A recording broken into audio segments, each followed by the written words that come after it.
Good morning, good evening, whoever you are, wherever you are, whatever you might be doing. We wish to welcome you to the Silverlight Show.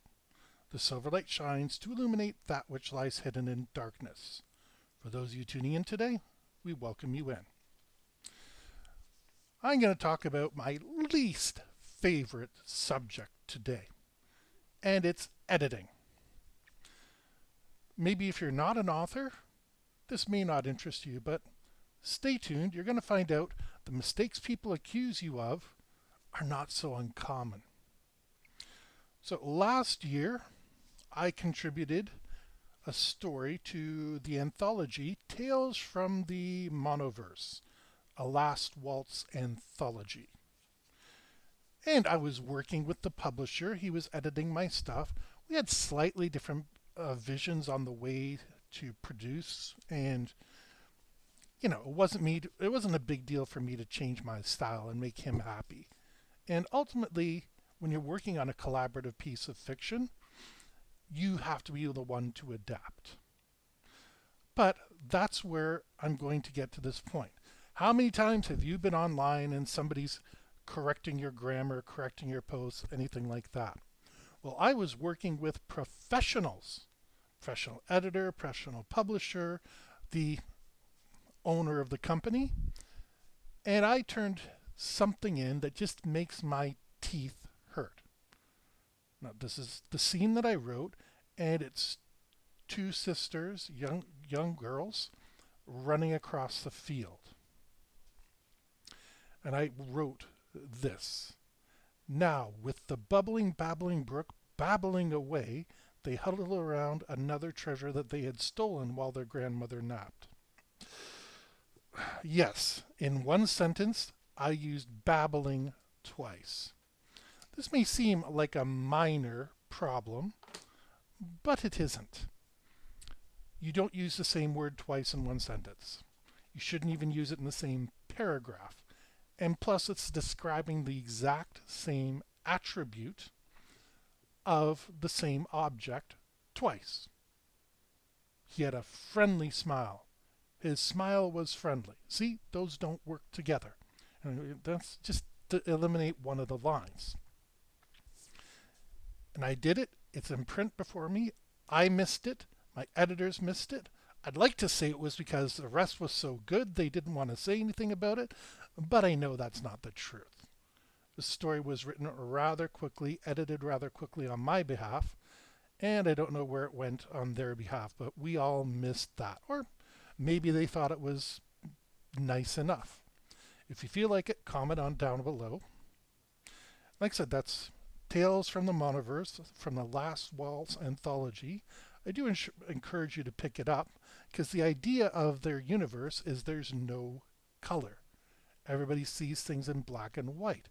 There's a lot of interesting stories in there from, film noir to, well, you pick it up. It's worth the investment. Now, I didn't bring this up just to talk about one mistake in a rather large book. I'm bringing it up because I'm editing the Summerland series so I can bring book 2 and 3 online and change one minor thing in the first book. There's 3 characters and they all have distinctive personalities, and I have to be able to differentiate them in a conversation. The problem is, since I wrote the first book, it's been about 2 years. I wrote the second and the third book immediately afterwards, but when I edited the first book, I had to put in so much and change so much, it was a pain in the butt. So Summerland has been finished, but it's just been sitting as a trilogy with the first one published, waiting for the other 2 to join it. Well, my oath to myself is the other 2 are coming out before June. So I just have to edit them, right? So go through and make sure I don't put the extra babbling brook in, right? No, it isn't that simple. These characters, as I said, have individual personality quirks that were really developed when I went back and edited the first one. So now I've got to transfer them to the second and the third book without breaking up the narrative the way that it is. It's an intense rewrite. An edit is just, yep, everything's grammatically correct. You spelled everything right. Let's go. But editing, especially for me, before I let anybody else see it, another professional editor, I've got to fix the mistakes I see. And then I let a professional editor come in and show me other changes. Like I said, style wise, I will use a quotation in the middle of a paragraph because to me, if somebody's doing something and then they talk to another person, that should never be at the start of a sentence. Other people insist that the quote should always be at the start. I understand where they're coming from. Like I said, to me, it doesn't flow organically. If I pick up a box and hand it to you and say, here you go, or I say, here you go, then I pick up the box and hand it to you, to me, the first is much more correct. Believe me, everybody thinks authors have the easiest job in the world where they sit back, put their words on a page, and it just magically comes to life. It doesn't. First of all, you got to have stamina to get in there and actually finish a work. I have about 4 works that are unfinished. Um, 2 of them may be lost forever. The 2 that are remaining in my head, I have their characters in my head, and I can still sit down and figure out who's talking to who, what's going on pretty darn quickly. But I can't keep much more. And the longer I sit on these books and don't edit them, the harder it's going to be for me to make progress. I also have to change my name. Now, probably you're sitting at home saying, Silverlight, why do you got to change your name? That makes no sense. And that's a good question. Well, since these books are young adult fiction, and I write nonfiction and material intended for more mature people. I don't want to say adult fiction because, I'm not a child, but icky. I don't think anybody wants to know what's going on in my head, and I'm sure I'm happy enough to say most of my books don't involve anything more than a kiss. I have a couple that I have already set up. It's technically outside of my wheelhouse, but I'm going to include it. I've had a married couple that were kind of held to that 1960s idea of, 2 different beds and the 2 of them never interact with each other on screen. But that was because I didn't feel it would help the plot. Novel writing is just an endurance test, and nonfiction writing, I I like to quote this, but Mac Maloney released a very good book. But even though we're both paid authors, but he's been an established professional author since the 1980s. So I'm dramatically behind him. I probably could have kept up with him, but in the 1980s my self-image was not as good, and indeed my skills were not as developed as they would have needed to be to describe a conversation, which I've become much better with recently.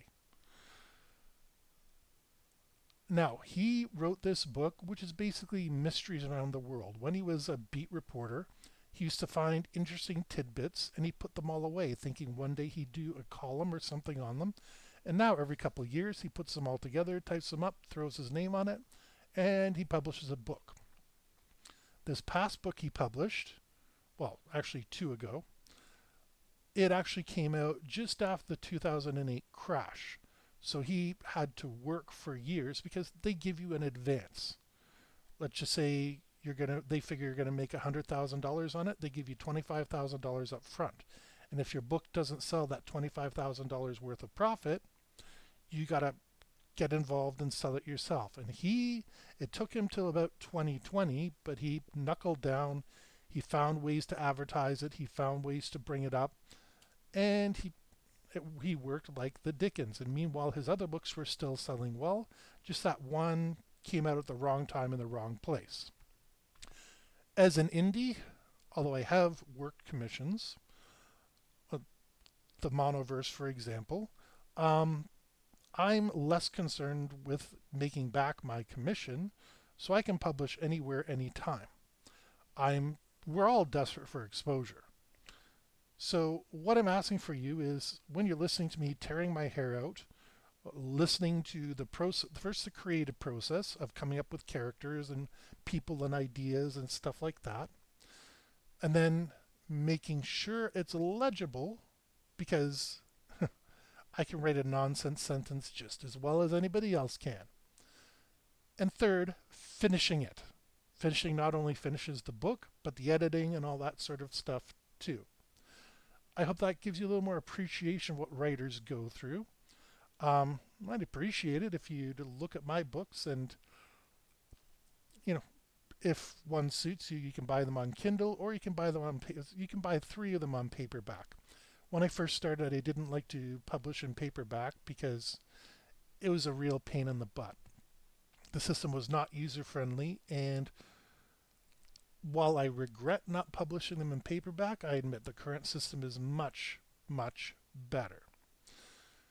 So if you'd like to take a gander, I'll leave a link down in the comments.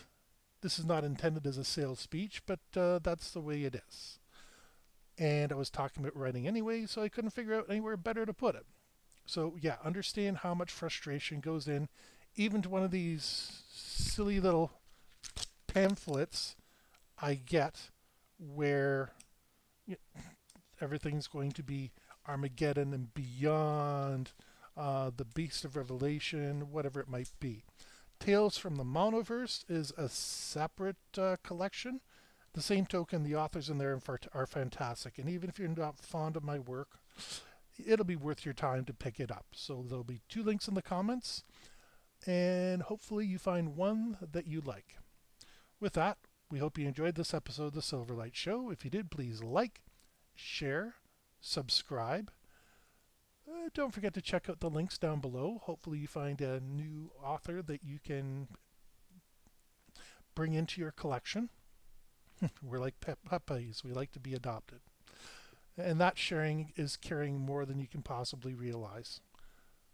Don't forget to click the bell icon down below if that's what you see, so that way you can be notified with every episode coming up. We hope you have a fantastic day.